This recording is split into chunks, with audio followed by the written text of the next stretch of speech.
Zikir dan keutamaannya. An Abi Musa al-Asy'ari radhiyallahu anhu qala Nabi sallallahu alaihi wasallam, masalul ladzi yadhkuru rabbahu walladzi la yadhkuru mislul hayy wal mayyit. Abu Musa al-Asy'ari ia berkata, Nabi bersabda, perumpamaan orang yang mengingat Rabbnya dan yang tidak mengingatnya adalah bagaikan yang hidup dan yang mati. Hadis riwayat Bukhari. Allah berfirman, dan sebutlah nama Rabbmu dalam hatimu dengan merendahkan diri dan rasa takut, dengan tidak mengeraskan suara di waktu pagi dan petang, dan janganlah kamu termasuk orang-orang yang lalai. Al-A'raf 205. Dalam ayat lain disebutkan, dan ingatlah Allah sebanyak-banyak supaya kamu beruntung. Al-Jum'ah 10. Dalam ayat lain disebutkan, hai orang-orang yang beriman, berzikirlah dengan menyebut nama Allah, zikir yang sebanyak-banyaknya, dan bertasbihlah kepadanya di waktu pagi dan petang. Al-Ahzab 41-42. Zikir ada 3 macam bagian. Zikir yang pertama, zikir dengan lisan, yakni dengan mengucapkan lafal-lafal yang menunjukkan tasbih, pujian Allah, tahmid, pujian kepada Allah, tamjid, pengagungan Allah.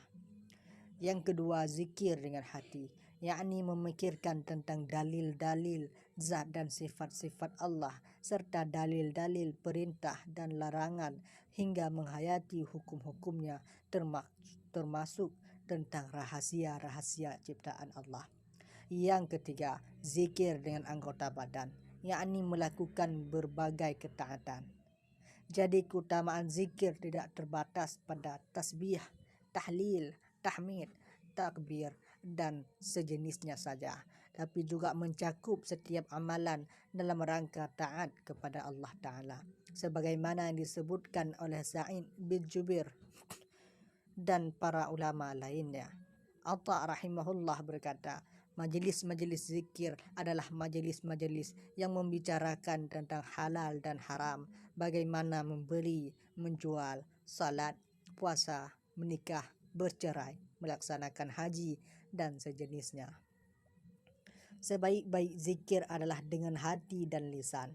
Jika hanya mampu dengan salah satu keduanya, maka yang lebih utama adalah dengan hati. Tidak sepantasnya meninggalkan zikir dengan lisan yang disertai hati karena takut dikira riya.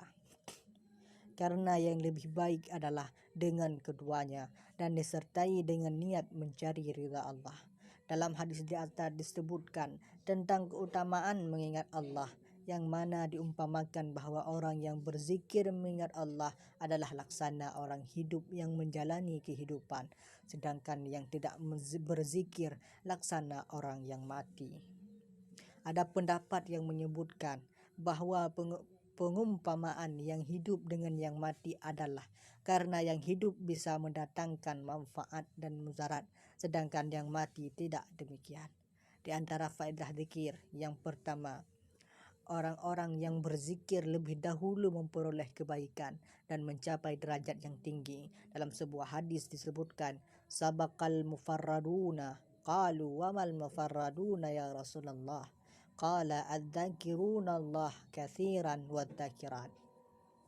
Al-mufarradun lebih dulu. Para sahabat bertanya, siapa al-mufarradun wahai Rasulullah? Beliau menjawab, laki-laki dan perempuan yang banyak mengingat Allah.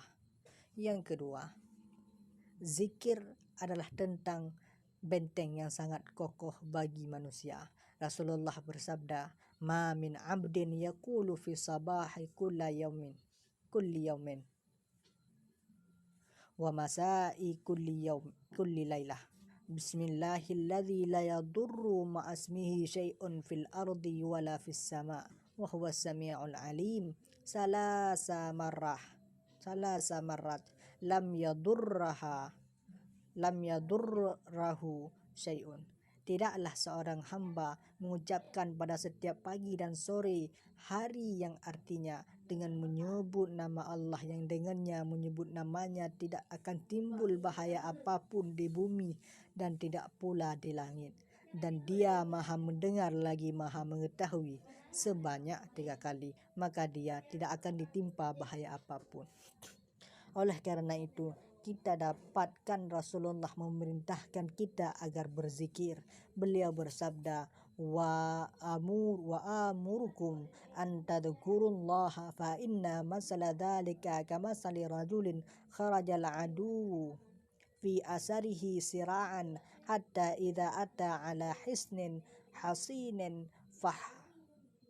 fa'ahraza nafsahu minhum kadzalikal abdu la yuhrizu nafsahu minasyaitan illa bidzikrillahi ta'ala. Oleh karena itu aku perintahkan kalian untuk berzikir kepada Allah, karena perumpamaan itu laksana seorang laki-laki yang dikejar oleh musuhnya dengan cepat sehingga ia mencapai sebuah benteng yang kokoh, lalu benteng itu melindunginya dari musuh-musuh itu. Demikian juga seorang hamba tidak ada yang dapat melindunginya dari syaitan kecuali dengan berzikir kepada Allah. Yang ketiga, zikir. Dengan zikir maka ikatan syaitan akan terurai. Sabda Rasulullah, yaqidu syaitanu ala qafiyati ra'si ahadikum idha huwa nama salasu uqadin yadribu kulla uqadatin alaika lailun tawilun farqud fa inistayqada fa dhakarallah in hallat uqadatun fa in tawadda'a in hallat uqdatun fa in salla in hallat uqdatun fa asbaha nasyitan taiban nafsi wa illa asbaha khabisan nafsi kaslan. Syaitan duduk di dekat kepala seseorang di antara kalian. Ketika tidur, syaitan akan mengikat 3 ikatan selama tidur panjang di malam hari itu. Jika ia bangun lalu berzikir kepada Allah, maka akan terbukalah 1 ikatan. Jika ia berwuduk, maka akan terbuka lagi 1 ikatan. Kemudian jika ia salat, maka akan terbuka lagi 1 ikatan. Dengan demikian, pada pagi harinya ia akan bersemangat dan segar bugar. Jika tidak, maka di pagi hari ia akan malas. Yang keempat, orang yang mengingat Allah akan diingat oleh Allah. Sungguh ini suatu keutamaan yang agung dan penghormatan yang luhur. Allah berfirman, karena itu ingatlah kamu kepadaku, niscaya aku ingat pula kepadamu. Al-Baqarah 152. Yang kelima, zikir adalah makanan hati dan jiwa. Tanpanya maka manusia akan kehilangan cahaya dan kehidupan sehingga lebih menyerupai rumah yang rubuh. Keenam, zikir akan menambah kecintaan kepada Allah di dalam hati dan menyebabkan kecintaan Allah kepadanya. Ketujuh, zikir dapat menimbulkan wibawa kepada Allah terhadap Allah Azza wa Jalla. Kedelapan, zikir menyebabkan munculnya ketenangan dan ketentraman. Allah berfirman, ingatlah hanya dengan mengingat Allah lah hati menjadi tenang. Ar-Ra'd 28. Yang kesembilan, zikir merupakan faktor keberuntungan. Allah berfirman, dan ingatlah Allah sebanyak-banyak supaya kamu beruntung. Al-Jum'ah 10. Lain dari itu, banyak sekali asar yang menyebutkan tentang keutamaan takbir, tasbih dan tahmid. Namun ini bukan tempat untuk membicarakan yang banyak sekali itu. Bagi yang ingin mengetahui lebih banyak manfaat zikir, silahkan merujuk kepada kitab-kitab yang membahas khusus tentang keutamaan dan fadilah zikir. Adapun etika berzikir antara lain adalah: yang pertama, hendaknya orang yang berzikir menunjukkan sikap yang sempurna. Jika duduk, hendaknya dengan menghadap ke arah kiblat. Duduk dengan baik dan tenang, walaupun dibolehkan dengan cara yang tidak seperti itu. Tapi jika tanpa uzur, sebaiknya tidak meninggalkan hal yang lebih utama. Yang kedua, hendaknya dilakukan di tempat yang bersih, karena berarti lebih menghormati zikir dan yang diingat, yaitu Allah. Oleh karena itu, zikir di masjid dan tempat-tempat mulia lainnya lebih terpuji. Ketiga, hendaknya mulut orang yang berzikir dalam keadaan bersih. Jika ada kotoran maka sebaiknya dibersihkan dulu dengan siwak atau yang sejenisnya. Jika ada jenis yang najis, maka hendaklah dicuci dengan air, sebab jika tidak dibersihkan, tidak dicuci, maka hukumnya makruh dan tidak terhormat. Yang keempat, lebih disukai berzikir dalam semua kondisi, kecuali pada saat-saat yang telah dikecualikan oleh syariat. Di antaranya dimakruhkan berzikir saat sedang buang hajat atau saat sedang bersetubuh dan sebagainya.